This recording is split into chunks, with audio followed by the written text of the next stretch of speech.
नमस्कार दोस्तों, आज हम विंडोज 10 के लेटेस्ट वर्जन के साथ फोटोशॉप का लेटेस्ट CC 2020 वर्जन के साथ पूरे प्लगइन्स और Premiere, After Effect, ACDC, Marathi typing tool, ये पूरे अपडेटेड सॉफ्टवेयर्स और उनके अपडेटेड प्लगइन के साथ जादू installation kit professional edition upload करने जा रहे हैं। आप इसे डाउनलोड भी कर सकते हैं और कुरियर से पेन ड्राइव भी मंगा सकते हैं। चलो दोस्तों, शुरू करते हैं कि जादू इंस्टॉलेशन किट से आसानी से आप पूरे सॉफ्टवेयर विंडोज 10 के साथ कैसे इंस्टॉल कर सकते हैं। आप डाउनलोड करने के बाद आपको ये 5 फाइल्स मिल जाएगी। यहाँ ध्यान रखिए, 1 नंबर की जो फाइल है उसका एक्सटेंशन मैंने EXE से MMC में चेंज कर दिया है। तो आपको यहाँ पहले पार्ट को जो फाइल नेम है उसका एक्सटेंशन MMC जो है उसे EXE से चेंज करना है। MMC को रीनेम करना है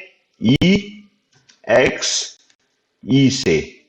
ये अपनी एग्जीक्यूटेबल फाइल बन जाएगी और इसका आइकॉन भी चेंज हो जाएगा। देखिए, आइकॉन चेंज हो गया है। ये 5 फाइलों में से आपको पार्ट 1 वाली फाइल ही सिर्फ एक्सट्रैक्ट करनी है। इसके लिए आप इसे डबल क्लिक कर सकते हैं या राइट बटन क्लिक करके रन एज एडमिनिस्ट्रेटर कर सकते हैं। इस रार फाइल का पासवर्ड है 7020085560। इसे आप कॉपी करके ले सकते हैं या टाइप भी कर सकते हैं। तो आपको ये इंस्टॉलेशन किट अपने इंटरनल हार्ड डिस्क में जिस ड्राइव में कॉपी करना है उसका पाथ यहाँ देना है। मैंने यहाँ E ड्राइव का पाथ दे दिया है। आप ब्राउज करके किसी अन्य ड्राइव का भी पाथ दे सकते हैं। तो मैं सिंपली यहाँ एक्सट्रैक्ट पे क्लिक कर देता हूँ। तो ये पूरे फाइल्स एक्सट्रैक्ट होना शुरू हो जाते हैं। यहाँ वही पासवर्ड देना है 7020085560। यहाँ आप वह पासवर्ड पेस्ट भी कर सकते हैं। अपने इंटरनल हार्ड डिस्क के E ड्राइव में एक्सट्रैक्ट होना शुरू हो जाएगा। इसमें थोड़ी देर लग जाएगी। पहली फाइल को ही एक्सट्रैक्ट करने से ये पूरे फाइल्स एक्सट्रैक्ट हो जाएंगे।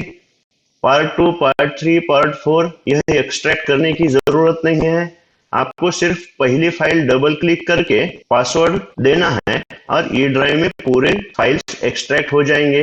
दोस्तों देखिए, यहाँ पूरे part 1, part 2, part 3, part 4, part 5 पूरे फाइल एक्सट्रैक्ट हो गए हैं। आप E ड्राइव में जाकर देखिए। देखो, अपने E ड्राइव में जाकर हम देख सकते हैं यहाँ मास्टर बैकअप नाम का एक फोल्डर बना है।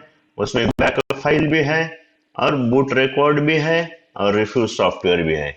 ये 3 फाइलें आपको मिल जाएगी। आप इस रिफ्यूज सॉफ्टवेयर से और जादू बूट ISO फाइल से आप कोई भी पेन ड्राइव बूटेबल बना सकते हैं। आपके पास कोई भी पेन ड्राइव हो, 1 GB का भी होगा, 2 GB का भी होगा तो चलेगा, क्योंकि यह बूट रिकॉर्ड 400 MB का है। एक पेन ड्राइव अटैच कर देते हैं अपने कंप्यूटर को। मेरे पास एक पेन ड्राइव है, मैंने अटैच कर दिया है। मेरे पास एक 16 GB का पेन ड्राइव है, मैंने सिस्टम को अटैच कर दिया है। तो मैं अपने इंस्टॉलेशन किट के फोल्डर में जाता हूँ, इस रूफूज सॉफ्टवेयर को ओपन कर देता हूँ। तो यह सॉफ्टवेयर की मदद से हम किसी भी पेन ड्राइव को बूटेबल बना सकते हैं और जिससे हम अपनी सिस्टम रिस्टोर कर सकते हैं। तो यह सॉफ्टवेयर ओपन होते ही यहाँ आपको 16 GB का पेन ड्राइव दिखाई देगा और यहाँ सेलेक्ट नाम से एक बटन होगा। यहाँ से हमें ये फाइल सेलेक्ट करनी है।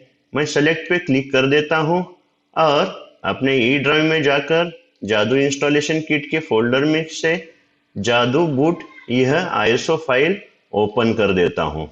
तो यहाँ ध्यान रखिए, यहाँ आप बूटेबल बनाते वक्त पार्टीशन स्कीम जो है MBR ही रखिए, आपको बाद में कोई परेशानी नहीं होगी।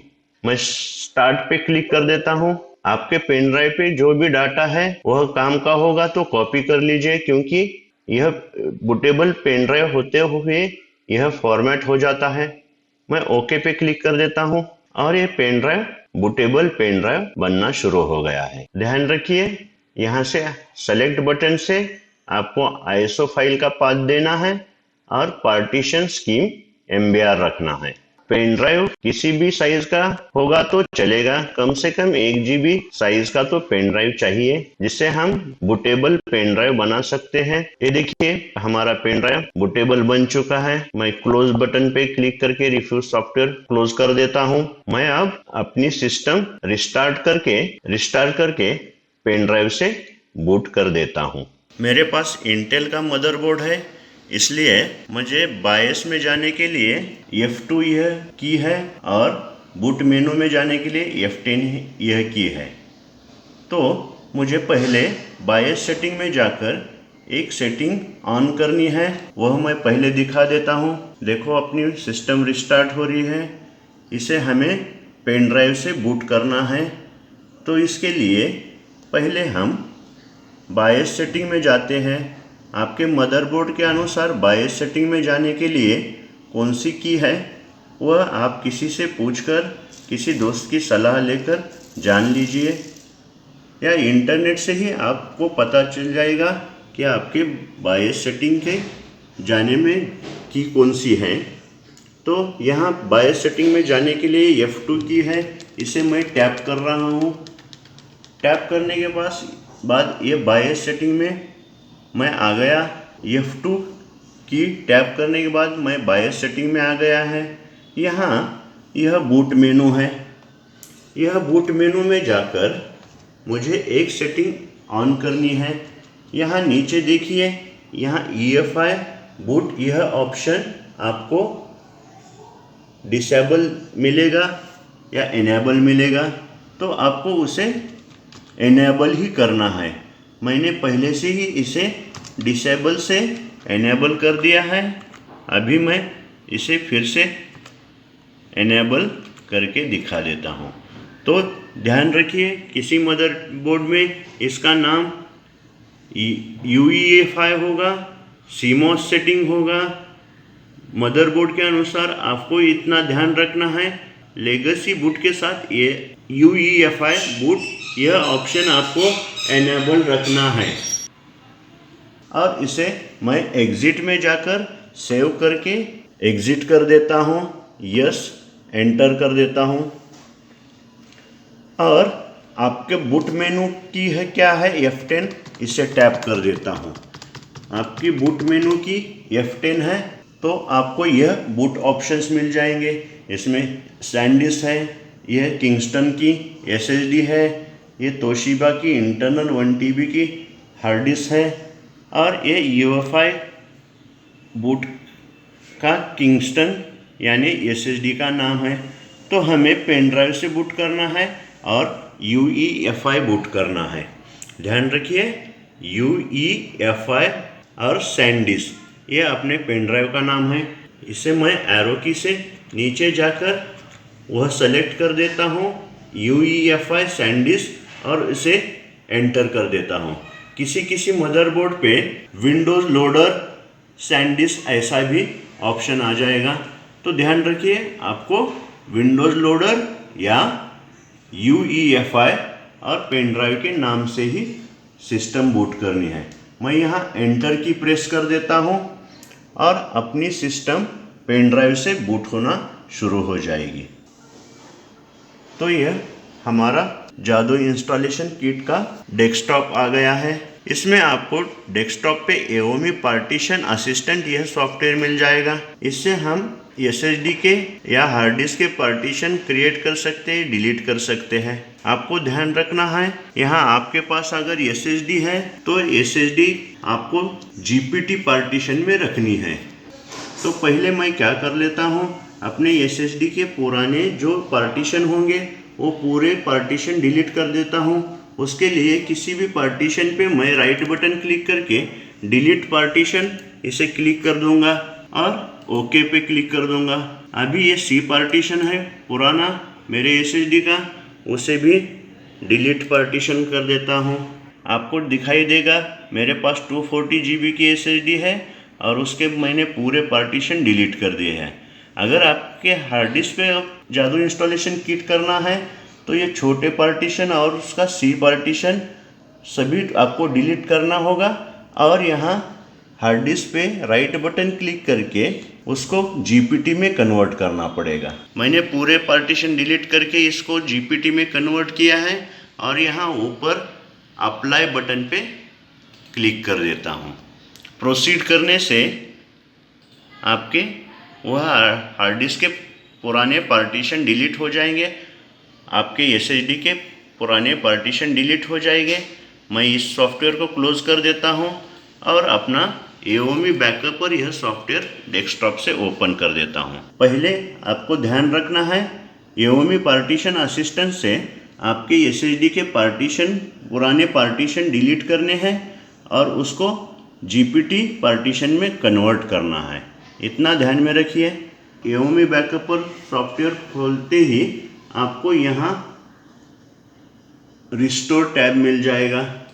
ये रिस्टोर टैब पे क्लिक करने से आपको यहाँ सेलेक्ट इमेज फाइल का ऑप्शन मिल जाएगा।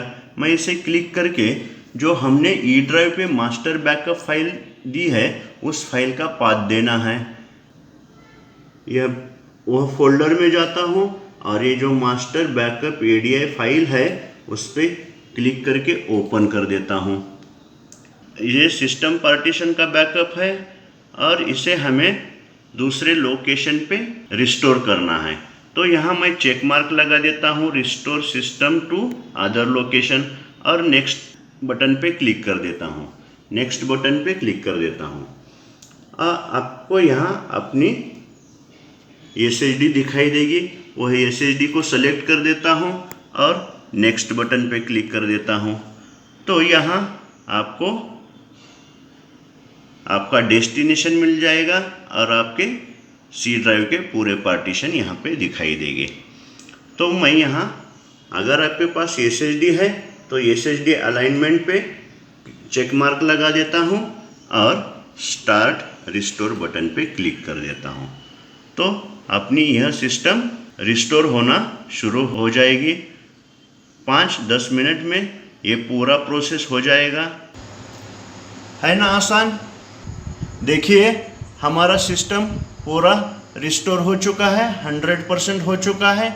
यहाँ ध्यान रखिए, अपना बूटेबल पेन ड्राइव इजेक्ट कीजिए, सिस्टम से निकाल दीजिए।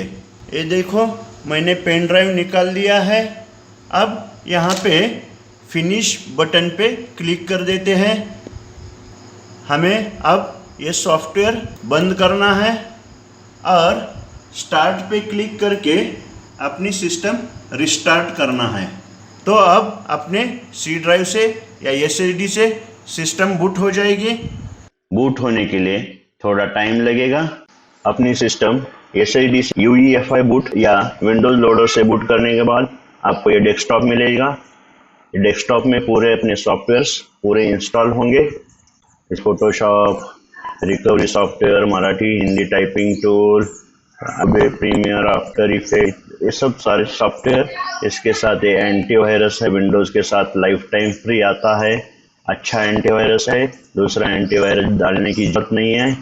आपको इतना ही करना है, स्टार्ट पे क्लिक कीजिए, सेटिंग में जाइए, लास्ट वाला टैब अपडेट एंड सिक्योरिटी और चेक फॉर अपडेट्स। इससे क्या हो जाएगा, अपने मदरबोर्ड के पूरे ड्राइवर्स, पूरे डिवाइसेस इनके अपडेट ड्राइवर से अपडेट हो जाएंगे। विंडोज 10 का ये नया फीचर है, आपके पूरे मदरबोर्ड के ड्राइवर्स अपडेट हो जाएंगे। अपने विंडोज अपडेट के साथ अपने पूरे ड्राइवर्स अपडेट हो जाएंगे। इसको थोड़ा टाइम लगेगा। दूसरे अपने जो सॉफ्टवेयर्स होंगे अलग से वो इंस्टॉल करने पड़ेंगे। वो इंस्टॉल करने के बाद हमें अपने सिस्टम C ड्राइव का बैकअप लेना है। इसके लिए हम बैकअपर खोल लेते हैं। AOME बैकअपर नाम का सॉफ्टवेयर इसमें ऑलरेडी इंस्टॉल्ड है। इसे ओपन कीजिए, लेफ्ट साइड में बैकअप पैनल में जाइए, बैकअप टैब पे जाइए, सिस्टम बैकअप, ये हो गया अपना ड्राइव। स्टेप 2 में अब हमको ये बैकअप रखना है, उस ड्राइव का नाम देना है। तो हम पहले देखेंगे हार्ड डिस्क में कौन से पार्टीशन में एक 50 GB के करीब फ्री स्पेस है। यहाँ D ड्राइव में भी है और E ड्राइव में भी है। हम बैकअप को एक नाम दे देते हैं, सबकी स्टूडियो बैकअप। स्टेप 2 में हम ई ड्राइव में ओपन कर लेते हैं और स्टार्ट बैकअप पे क्लिक कर लेते हैं। इससे हमारा सी ड्राइव का बैकअप ई ड्राइव सेव हो जाएगा। आगे कभी भी अपने सी ड्राइव में कोई प्रॉब्लम आ जाए, विंडोज में कुछ प्रॉब्लम जाए, तो हम इस बैकअप से रिस्टोर कर सकते हैं। Thank you.